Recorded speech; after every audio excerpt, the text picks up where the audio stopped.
दोस्तों, आज आप जानने वाले हो इतिहास के 20 ऐसे रहस्यमय और चौंका देने वाले फैक्ट जिन्हें सुनकर आप हैरान रह जाओगे और सोचने पर मजबूर हो जाओगे कि भला ऐसा भी कभी हुआ होगा। इन तस्वीरों को जरा ध्यान से देखिए। प्राचीन समय में लोग एक साथ बैठकर बातें करते हुए अपना पेट हल्का करते थे, और वहीं एक दौर ऐसा भी था जब सिर दर्द का इलाज बेहद अजीब तरीकों से किया जाता था। दोस्तों, इतिहास ऐसे ही अजीब और डराने वाले रहस्यों से भरा पड़ा है। अगर आप इतिहास के 20 ऐसे फैक्ट जानना चाहते हैं जो आपके दिमाग को हिलाकर रख दें, तो इस वीडियो को अंत तक जरूर देखिए। नंबर 1, आज से लगभग 2000 वर्ष पहले जब रोमन साम्राज्य दुनिया की सबसे ताकतवर सभ्यताओं में गिना जाता था, उस समय लोगों के पास आज जैसा टूथपेस्ट या ब्रश नहीं हुआ करता था। लेकिन इसके बावजूद रोमन लोग सफाई को लेकर बेहद गंभीर थे, खासकर दांतों की सफेदी को लेकर। उस समय लोगों ने यह अनुभव किया कि कुछ समय तक रखा हुआ पेशाब बहुत तेज गंध देने लगता है और कपड़ों व धातुओं को साफ करने में मदद करता है। असल में ऐसा इसलिए होता था क्योंकि पेशाब में अमोनिया नाम का तत्व बन जाता है जो गंदगी हटाने में सक्षम होता है। इसी कारण रोमन लोग दांत साफ करने के लिए पेशाब का उपयोग करने लगे। यह तरीका इतना आम हो गया कि रोम के सम्राट वेस्पासियन ने सार्वजनिक स्थानों पर पेशाब इकट्ठा करने पर कर यानी टैक्स तक लगा दिया। आज हमें यह बात घिनौनी लग सकती है, लेकिन उस समय इसे समझदारी और उपयोगी माना जाता था। नंबर 2, प्राचीन मिस्र में बिल्लियां सिर्फ एक जानवर नहीं थीं, बल्कि उन्हें देवी का रूप माना जाता था। मिस्र के लोग मानते थे कि बिल्ली देवी बेस्टेट का अवतार होती है, जो घर, परिवार और बच्चों की रक्षा करती है।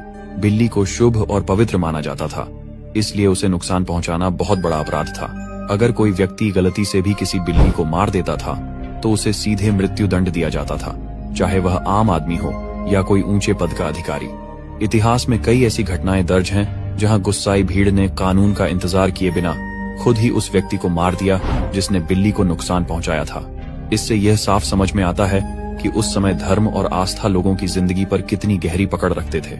नंबर 3, आज भी जब नेपोलियन बोनापार्ट का नाम लिया जाता है तो ज्यादातर लोग उसे छोटे कद वाला व्यक्ति मानते हैं, लेकिन यह एक ऐतिहासिक भ्रम है। सच्चाई यह है कि नेपोलियन की लंबाई लगभग 5 फुट 6 इंच थी, जो उस समय के यूरोप के औसत पुरुषों के बराबर मानी जाती थी। यह गलत धारणा इसलिए फैली क्योंकि फ्रांस और इंग्लैंड में लंबाई नापने की इकाइयां अलग अलग थीं। अंग्रेजों ने जानबूझकर इस भ्रम को फैलाया ताकि नेपोलियन को कमजोर और हास्यास्पद दिखाया जा सके। धीरे धीरे यह झूठ इतिहास का हिस्सा बन गया और आज भी लोग बिना जाने इसे सच मान लेते हैं। नंबर 4, फिल्मों और कार्टून में वाइकिंग योद्धाओं को अक्सर सिर पर बड़े बड़े सींग वाले हेलमेट पहने दिखाया जाता है, लेकिन असल इतिहास में ऐसा कभी नहीं था। वाइकिंग योद्धा बेहद चालाक और व्यावहारिक थे। अगर वे सींग वाले हेलमेट पहनते तो युद्ध के दौरान दुश्मन आसानी से उन सींगों को पकड़ सकता था, जिससे उनकी जान खतरे में पड़ जाती। इतिहासकारों के अनुसार सींग वाले हेलमेट की कल्पना 19वीं सदी में नाटकों और ओपेरा शो के लिए की गई थी, ताकि किरदार ज्यादा डरावने और नाटकीय लगें। बाद में यही झूठ फिल्मों के जरिए पूरी दुनिया में फैल गया। नंबर 5, प्राचीन रोम में सार्वजनिक स्नानघर हुआ करते थे, जहां लोग रोज नहाने जाते थे और सामाजिक जीवन का आनंद लेते थे। लेकिन वहां भी अमीरी और गरीबी का साफ अंतर दिखाई देता था। गर्म पानी बनाना उस समय बहुत महंगा था, क्योंकि लकड़ी और ईंधन सीमित मात्रा में उपलब्ध थे। इसलिए गर्म पानी केवल अमीर लोगों के लिए रखा जाता था। गरीब लोगों को या तो ठंडे पानी से नहाना पड़ता था या फिर गुनगुने पानी से ही संतोष करना पड़ता था। इससे यह साफ पता चलता है कि सुविधाओं की असमानता कोई नई बात नहीं है, बल्कि यह समस्या हजारों साल पुरानी है। नंबर 6, आज हम मोबाइल या घड़ी देखकर तारीख और समय जान लेते हैं, लेकिन प्राचीन काल में यह काम इतना आसान नहीं था। उस समय लोगों ने प्रकृति को ही अपना कैलेंडर बना लिया था। सूरज की दिशा, उसकी परछाई और पत्थरों की स्थिति देखकर लोग दिन, महीने और मौसम का अंदाजा लगाते थे। इंग्लैंड का स्टोनहेंज इसका सबसे बड़ा उदाहरण है, जहां साल के खास दिनों में सूरज की किरणें बिल्कुल तय पत्थरों के बीच से होकर निकलती हैं। इससे लोगों को यह पता चल जाता था कि खेती का समय कब आएगा या मौसम कब बदलेगा। बिना आधुनिक विज्ञान के भी इंसान ने अपनी समझ और अनुभव से समय को मापने का तरीका खोज लिया था। नंबर 7, आज के समय में ऑपरेशन का नाम सुनते ही हम यह सोचकर निश्चिंत हो जाते हैं कि डॉक्टर पहले मरीज को बेहोश कर देंगे, लेकिन कुछ 100 साल पहले ऐसा कोई इलाज मौजूद नहीं था। जब किसी व्यक्ति का ऑपरेशन करना होता था तो उसे पूरी तरह होश में ही पकड़कर सर्जरी की जाती थी। दर्द सहने के लिए कभी शराब पिला दी जाती थी तो कभी मरीज के मुंह में लकड़ी या कपड़ा दबा दिया जाता था। कई बार दर्द इतना ज्यादा होता था कि मरीज ऑपरेशन के दौरान ही दम तोड़ देता था। उस दौर के डॉक्टरों के लिए सर्जरी करना भी एक जोखिम भरा काम था, लेकिन उनके पास कोई दूसरा रास्ता नहीं था। नंबर 8, आज हम शौचालय को एक निजी जगह मानते हैं, लेकिन प्राचीन रोम में ऐसा बिल्कुल नहीं था। वहां सार्वजनिक शौचालयों में लोग एक सीधी पंक्ति में बिना किसी दीवार या पर्दे के बैठते थे और आपस में बातचीत करते हुए अपना काम करते थे। उस समय टॉयलेट पेपर जैसी कोई चीज नहीं थी, बल्कि एक स्पंज लगी लकड़ी होती थी, जिसे सभी लोग बारी बारी से इस्तेमाल करते थे। आज यह बात हमें बेहद अजीब और गंदी लग सकती है, लेकिन उस समय इसे सामाजिक जीवन का एक सामान्य हिस्सा माना जाता था। नंबर 9, प्राचीन मिस्र में जब किसी व्यक्ति की मृत्यु हो जाती थी तो उसके शरीर को साधारण तरीके से नहीं छोड़ा जाता था, बल्कि उसे मम्मी बनाकर सुरक्षित रखने की कोशिश की जाती थी। मम्मी बनाने की प्रक्रिया बहुत लंबी और जटिल होती थी। सबसे पहले शरीर के अंदर के अंग निकाल दिए जाते थे, क्योंकि वही सबसे पहले सड़ते थे। इसके बाद शरीर के भीतर और बाहर तरह तरह के सुगंधित तेल, राल और मसाले भरे जाते थे।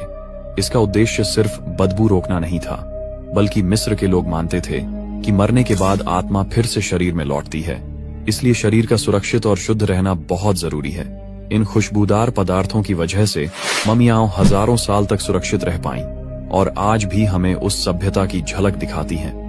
नंबर 10, आज हम जिस शब्द सैलरी का इस्तेमाल करते हैं, उसकी जड़ें प्राचीन रोम से जुड़ी हुई हैं। उस समय नमक बहुत कीमती चीज हुआ करता था, क्योंकि उससे खाना सुरक्षित रखा जाता था और शरीर के लिए भी यह जरूरी था। रोमन सैनिकों को कई बार पैसे की जगह नमक दिया जाता था, जिसे वे अपने परिवार के लिए इस्तेमाल करते थे या बेच सकते थे। लैटिन भाषा में नमक को साल्ट कहा जाता था और यहीं से सैलरी शब्द निकला। इसका मतलब यह हुआ कि आज की नौकरी और वेतन की व्यवस्था की शुरुआत भी हजारों साल पुराने रोम से जुड़ी है। नंबर 11, मध्यकालीन यूरोप में सफाई को लेकर लोगों की सोच आज से बिल्कुल उलट ही थी। उस समय यह माना जाता था कि ज्यादा नहाने से शरीर कमजोर हो जाता है और बीमारियां फैलती हैं। कई लोग सालों तक नहीं नहाते थे और सिर्फ कपड़े बदलने को ही सफाई समझते थे। अमीर लोग इत्र और खुशबू का ज्यादा इस्तेमाल करते थे ताकि बदबू छुपाई जा सके। इसी गलत सोच की वजह से यूरोप में कई भयानक बीमारियां फैली, जिनमें लाखों लोग मारे गए। बाद में जब विज्ञान आगे बढ़ा, तब लोगों को समझ आया कि सफाई बीमारी नहीं, बल्कि सुरक्षा देती है। नंबर 12, प्राचीन यूनान में होने वाले ओलंपिक खेल आज के ओलंपिक से बिल्कुल अलग होते थे। उस समय खिलाड़ी कपड़े पहनकर नहीं, बल्कि पूरी तरह नग्न होकर प्रतियोगिताओं में भाग लेते थे। यूनानियों का मानना था कि मानव शरीर स्वयं में सुंदर और पवित्र है और उसे छुपाने की कोई आवश्यकता नहीं है। वे शरीर को देवताओं का वरदान समझते थे और उसका प्रदर्शन गर्व की बात मानते थे। यही कारण था कि दौड़, कुश्ती और अन्य खेल बिना कपड़ों के कराए जाते थे। महिलाओं को इन खेलों में भाग लेने की अनुमति नहीं थी और कई बार उन्हें दर्शक के रूप में भी आने की इजाजत नहीं मिलती थी। आज यह बात अजीब लग सकती है, लेकिन उस समय यह सम्मान और परंपरा का प्रतीक थी। नंबर 13, प्राचीन काल में राजा बनना जितना सम्मान की बात थी, उतना ही खतरनाक भी था। सत्ता की लालसा में लोग राजा को जहर देकर मारने की कोशिश करते थे। इसी डर से राजाओं के पास एक खास आदमी होता था, जिसे भोजन छकने वाला कहा जाता था। राजा के खाने से पहले वही व्यक्ति सारा खाना खाता था। अगर कुछ समय तक उसे कुछ नहीं होता, तभी राजा भोजन करता था। कई बार इन भोजन छकने वालों की जान चली जाती थी, लेकिन फिर भी यह पद बहुत अहम माना जाता था। इससे पता चलता है कि उस दौर में सत्ता के साथ डर और अविश्वास भी जुड़ा हुआ था।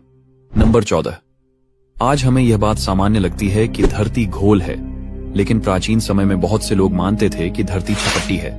उनका विश्वास था कि धरती एक समतल सतह है और उसके किनारों से नीचे गिरा जा सकता है। समुद्री यात्राएं बहुत खतरनाक मानी जाती थीं, क्योंकि नाविकों को डर लगता था कि कहीं वे धरती के आखिरी छोर से नीचे न गिर जाएं। बाद में जब खगोल विज्ञान और समुद्री यात्राओं का विकास हुआ, तब धीरे धीरे लोगों को समझ आया कि धरती गोल है, लेकिन यह सच स्वीकार करने में इंसान को सैकड़ों साल लग गए। नंबर 15, आज बिना फ्रिज के जिंदगी की कल्पना करना मुश्किल है, लेकिन प्राचीन रोम में लोग पहाड़ों से बर्फ लाकर अपने पेय पदार्थ ठंडे किया करते थे। अमीर लोग अपने नौकरों को दूर पहाड़ी इलाकों में भेजते थे, जहां से बर्फ काटकर लाई जाती थी। इस बर्फ को जमीन के नीचे गड्ढों में रखा जाता था ताकि वह जल्दी न पिघले।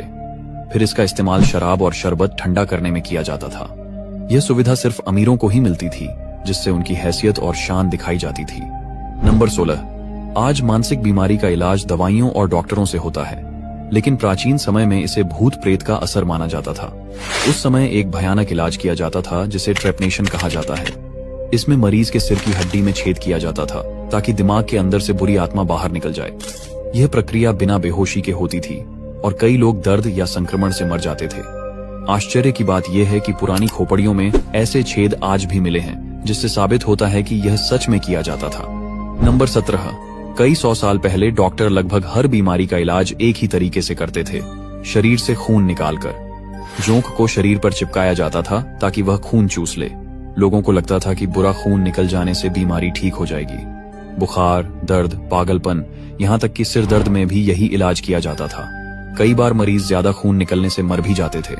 नंबर 18। मध्यकालीन यूरोप में आज जैसे होटल, रेस्टोरेंट या पार्टी सिस्टम नहीं थे।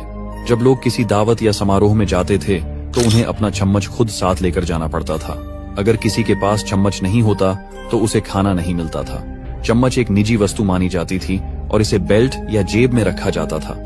अमीर लोगों एक के चम्मच सोने चांदी के होते थे, जिससे उनकी हैसियत पहचानी जाती थी। यह नियम उस समय बिल्कुल सामान्य माना जाता था। नंबर 19। 1890 के आसपास यूरोप के कुछ मेडिकल विश्वविद्यालयों में सिर दर्द के इलाज के लिए एक अजीब तरीका अपनाया जाता था। इस इलाज में मरीज के सिर पर लोहे का बर्तन या हेलमेट पहनाया जाता था और उसके ऊपर से जोरदार थपथपाहट या हल्की हथौड़े जैसी चोट दी जाती थी। डॉक्टरों का मानना था कि इससे दिमाग की नसों में जमी खराब ऊर्जा निकल जाएगी और सिर दर्द ठीक हो जाएगा। लेकिन वास्तव में इससे मरीज को चक्कर, तेज दर्द और कई बार दिमाग को गंभीर नुकसान पहुंचता था। आज के समय में इस इलाज को पूरी तरह खतरनाक और अवैज्ञानिक माना जाता है। नंबर 20। प्राचीन रोम में अगर कोई व्यक्ति अपने ही करीबी रिश्तेदार, खासकर माता पिता की हत्या करता था तो उसके लिए एक बहुत ही भयानक सजा तय थी, जिसे पोइना कुलई कहा जाता था। इस सजा में अपराधी को एक बड़े चमड़े के बोरे के अंदर कुत्ता, बंदर, मुर्गी और सांप के साथ बंद कर दिया जाता था। इसके बाद उस बोरे को नदी या समुद्र में फेंक दिया जाता था। रोमनों का मानना था कि ये जानवर अलग अलग बुराइयों का प्रतीक हैं और अपराधी को समाज से पूरी तरह मिटा देना ही न्याय है। ये सजा डर फैलाने और रिश्तों की पवित्रता बनाए रखने के लिए दी जाती थी। धन्यवाद दोस्तों, आप लोगों ने इस वीडियो को अंत तक देखा, इसके लिए दिल से शुक्रिया।